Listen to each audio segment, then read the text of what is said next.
CPM തീർന്നാലും തീർന്നില്ലെങ്കിലും ഈ ശബരിമല അയ്യപ്പൻ CPM-നെ വിടാൻ ഉദ്ദേശിച്ചിട്ടില്ല എന്നാണ് ഞാൻ മനസ്സിലാക്കുന്നത്. അതിപ്പോൾ അയ്യപ്പ സംഗമോ അല്ലെങ്കിൽ ഭജന നടത്തിയിട്ടൊന്നും കാര്യമില്ല. കാരണം അത്ര വലിയ കൊള്ളയാണ് അവിടെ നടന്നിട്ടുള്ളത് എന്നുള്ളത് ഉറപ്പാണ്.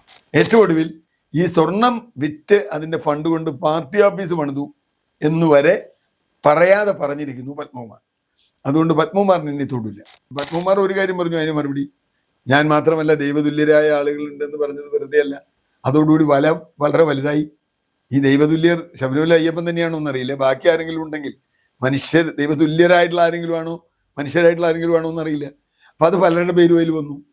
അന്നത്തെ മുഖ്യമന്ത്രി അടക്കമുള്ള ആളുകളുടെ പേരുകൾ അതിൽ പലരും പരാമർശിച്ചു. നമുക്കറിയില്ല കിട്ടിയിട്ടുണ്ടോ. മുറുകയാണെങ്കിൽ പത്മകുമാറിനെ സംരക്ഷിച്ചുകൊണ്ട് മാത്രം കാര്യമില്ല, പ്രശാന്തിനെ സംരക്ഷിക്കേണ്ടി വരും, വാസുവിനെ സംരക്ഷിക്കേണ്ടി വരും.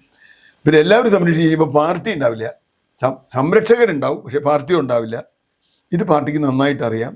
LDFന്റെ പരാജയത്തിന്റെ കാരണത്തിൽ പ്രധാനമായി പറയേണ്ടത് ശബരിമല തന്നെയാണ്. ശബരിമലയിലെ സ്വർണ്ണക്കൊള്ള ആദ്യം വോട്ടർമാരെ സ്വാധീനിക്കാൻ വേണ്ടി ആഗോള അയ്യപ്പ സംഗമം നടത്തുന്നു. തൊട്ടു പിന്നാലെ ശബരിമല സ്വർണ്ണക്കൊള്ള കേസ് പുറത്തു വരുന്നു. പത്മകുമാറിനെ തള്ളിപ്പറയാൻ പാർട്ടി തയ്യാറാകുന്നില്ല. എന്നാൽ നിരന്തരമായി പത്മകുമാറിനെതിരെ പാർട്ടിക്കകത്ത് നിന്ന് സംസാരമുണ്ടാകുന്നു. പത്മകുമാറിനെ ചേർത്ത് നിർത്തുന്ന നിലപാട് ശരിയല്ല എന്ന് ഒരു നിലപാട് പാർട്ടി എടുക്കുന്നു. കഴിഞ്ഞ കുറച്ച് ദിവസങ്ങൾക്ക് മുൻപ് പത്മകുമാറിനെ അല്ലെങ്കിൽ പാർട്ടിയിൽ നിന്ന് പുറത്താക്കുമെന്നുള്ള രീതിയിലുള്ള ചർച്ചകൾ നടക്കുമ്പോൾ തന്നെ ആദ്യ വെടി പത്മകുമാർ പൊട്ടിച്ചു. സ്ത്രീ പ്രവേശന സമയത്ത് താൻ അവിടെ ഉണ്ടായിരുന്നില്ല എന്ന് പറയുന്നു. അപ്പോൾ പത്മകുമാറിന് CPM-ന് ഭയമാണെന്നത് അടുത്ത ദിവസം പത്മകുമാറിനെ സസ്പെൻഡ് മാത്രമാണ് ചെയ്തത്. പത്മകുമാറിന് CPM-ന് ഭയമാണ്. ഉന്നതന്റെ പേര് പത്മകുമാർ പറയുമോ എന്നുള്ള ഭയം CPM-നെ അലട്ടുന്നുണ്ട്. മറുവശത്ത് കേസ് മുന്നോട്ട് പോകുമ്പോൾ PS പ്രശാന്ത് പ്രതിപട്ടികയിൽ വരുന്നു. അല്ലെങ്കിൽ PS പ്രശാന്തിനെ ആദ്യം ചോദ്യം ചെയ്തിരുന്നു, പക്ഷെ പ്രത്യേകിച്ചൊന്നും ഉണ്ടായില്ല. ഇനിയിപ്പോ PS പ്രശാന്ത് പ്രതിപട്ടികയിൽ വരികയാണെങ്കിൽ അതോടുകൂടി CPM തീർന്നു എന്ന് പറയേണ്ടി വരില്ലേ? അല്ല, CPM തീർന്നാലും തീർന്നില്ലെങ്കിലും ഈ ശബരിമല അയ്യപ്പൻ CPM-നെ വിടാൻ ഉദ്ദേശിച്ചിട്ടില്ല എന്നാണ് ഞാൻ മനസ്സിലാക്കുന്നത്.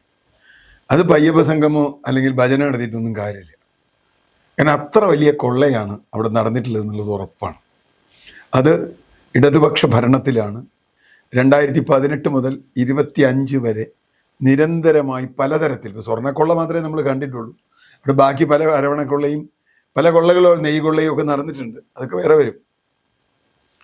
അയ്യപ്പ സംഗമം നടക്കുന്ന കാലത്ത് ഇവർ പറഞ്ഞൊരു കാര്യം, അയ്യപ്പ സംഗമത്തിൻ്റെ ശോഭ കുറയ്ക്കാൻ ചില ചാനലുകൾ പുറത്തുവിട്ട ഒരു വാർത്ത മാത്രമാണ് സ്വർണ്ണക്കൊള്ള പറ്റിയുള്ള ഒരു ചെറിയ വിവാദം. അന്ന് ചെറിയ വിവാദമാണ്. വാസവനൊക്കെ പറഞ്ഞതാ. അയ്യപ്പ സംഗമത്തിൻ്റെ ശോഭ എന്തായിരുന്നു എന്ന് എനിക്കറിയില്ല. എന്നാലും വെള്ളാപ്പള്ളിയും ഒക്കെ തന്നെയായിരുന്നു ശോഭ. യോഗി ആദിത്യനാഥിൻ്റെ കത്തായിരുന്നു വലിയ ശോഭ. എന്തായാലും അയ്യപ്പ സംഗമം കഴിഞ്ഞോടുകൂടി പിണറായി സർക്കാരിൻ്റെ ഏതാണ്ട് മരണമണി മുഴങ്ങുന്ന തരത്തിൽ ഈ കേസുകൾ ഇങ്ങനെ പുറത്തേക്ക് വന്നു. ആ സർക്കാരിൻ്റെ കാലത്ത്, അവരുടെ ബോർഡിൻ്റെ കാലത്ത് നടന്ന വലിയ കൊള്ളയാണ് പുറത്തു വന്നത്. നമുക്കറിയാം. വാസുവും പത്മകുമാറും മറ്റാളുകളും ഒക്കെ ജയിലിലായി. അത് കഴിഞ്ഞ് അപ്പം തന്നെ വന്ന വേറൊരു ചോദ്യമുണ്ട്. യഥാർത്ഥത്തിൽ ഇതിലേക്ക് നയിച്ച ആദ്യത്തെ കേസ് ഇതൊന്നുമല്ല.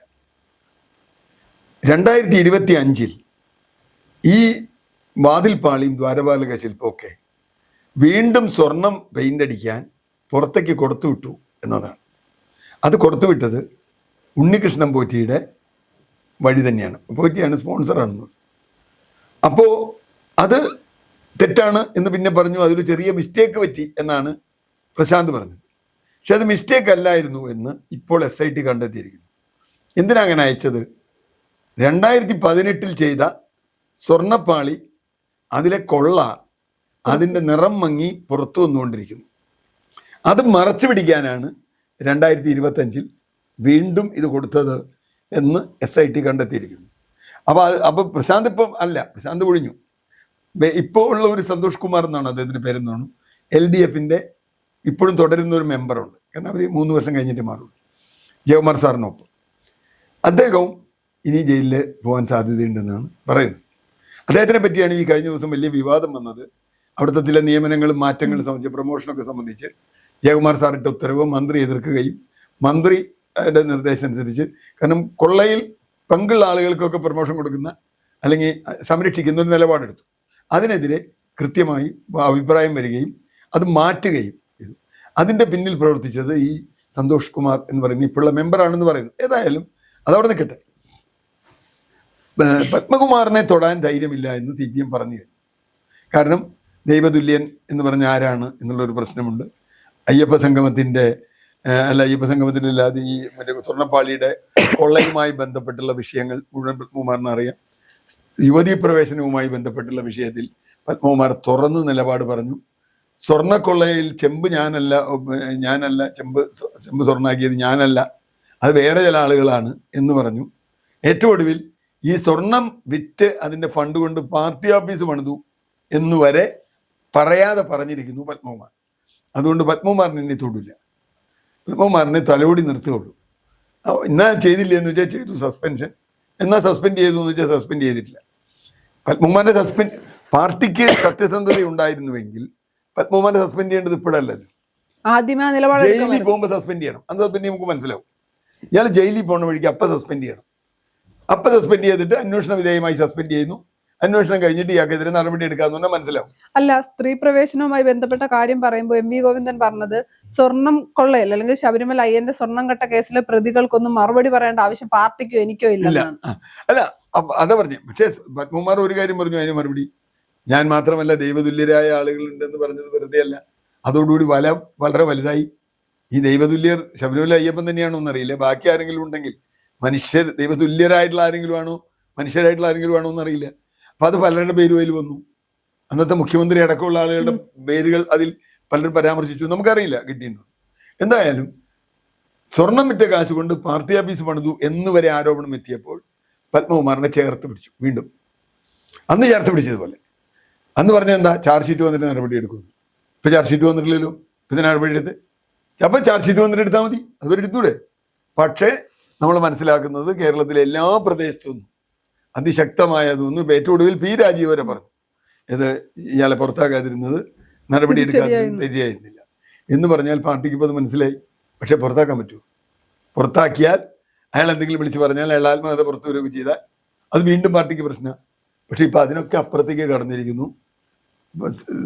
സർക്കാരിൻ്റെ ഒന്നാമത്തെ ദേവസ്വം ബോർഡ് മാത്രമല്ല, രണ്ടാം ദേവസ്വം ബോർഡും പ്രതിയാവുന്നു. അപ്പോൾ ഇനിയിപ്പോൾ പതുക്കെ ഈ പ്രശാന്തിനെ അറസ്റ്റ് ചെയ്യുന്നു. അതിൽ തന്ത്രിക്ക് വരെ പങ്കുണ്ട് എന്ന് ഇത് പറയുന്നു, ഈ ഗൂഢാലോചനയിലും ഈ ഇത് കൊണ്ടുപോയതിലും. അപ്പോൾ അങ്ങനെയാണെങ്കിൽ കേസ് കൂടുതൽ മുറുകാനാണ് സാധ്യത.